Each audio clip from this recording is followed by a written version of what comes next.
Hello students, আজকে আবার আমি একটি নতুন ভিডিও নিয়ে হাজির হয়েছি।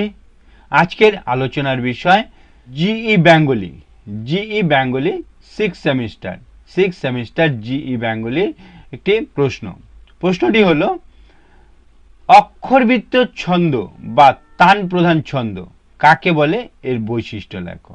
অক্ষরবৃত্ত ছন্দ বা তান প্রধান ছন্দ কাকে বলে, এর বৈশিষ্ট্য লেখো। এখানে কি বলছে, প্রাচীন পয়ার ছন্দই বর্তমানে অক্ষরবৃত্ত ছন্দ। প্রাচীনকালে যেটি পয়ার ছন্দ ছিল সেটাই কিন্তু বর্তমানের অক্ষরবৃত্ত ছন্দ বা তান প্রধান ছন্দ নামে অভিহিত হয়ে থাকে। অক্ষরবৃত্তের ছন্দ প্রাচীন পয়ারের ভিত্তিতেই গড়ে উঠেছে। অক্ষরবৃত্তের প্রথম প্রবোধচন্দ্র সেন, অক্ষরবৃত্ত নাম প্রথম কে দিয়েছিল? প্রবোধচন্দ্র সেন।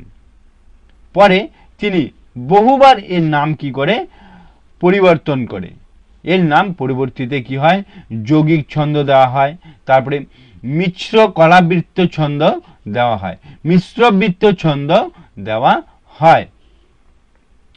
তারপরে কি বলছে, অমূল্যধন মুখোপাধ্যায়, এবার অমূল্যধন মুখোপাধ্যায় এই ছন্দের নাম দিয়েছিলেন তান প্রধান ছন্দ। অমূল্যধন মুখোপাধ্যায় এর নাম দেন তান প্রধান ছন্দ, কারণ এই ছন্দের মধ্যে কি আছে, ধ্বনি প্রবাহের মধ্যে একটা সুরের বা তানের সৃষ্টি হয়, যা অনেক সময় কি হয়, অক্ষর ধ্বনিকেও অতিক্রম করে। এবং কি হচ্ছিল, অধ্যাপক মুখোপাধ্যায়ের ভাষায় কি হচ্ছিল, স্রোতের মধ্যে ছোট বড় উপল খণ্ড ফেলিলে, এটা হচ্ছে অধ্যাপক মুখোপাধ্যায়ের ভাষায়। কি বলছে, স্রোতের মধ্যে যদি ছোট বড় কোনো টুকরো ফেলা হয় তাহলে যেমন কি হয়েছিল, সহজেই তাহারা স্থান করিয়া লইতে পারে। পয়ারের একটানা সুরের মধ্যে কিন্তু তেমনি মৌলিক স্বরান্ত বা যৌগিক স্বরান্ত অক্ষর প্রভৃতি কি হয়, সহজেই কি করে এখানে স্থান করে নিতে পারে। তারপরে আসছে অক্ষরবৃত্ত ছন্দের বৈশিষ্ট্য। অক্ষরবৃত্ত ছন্দের বৈশিষ্ট্য কি বলছে, এক নম্বর বলছে এই ছন্দের পর্বগুলি দীর্ঘ হয়, দীর্ঘ। এখানে কি হয়, 6 মাত্রার নিচে কোনো পর্বই থাকে না, পর্ব মাত্রই 6 মাত্রা ধরতে হবে।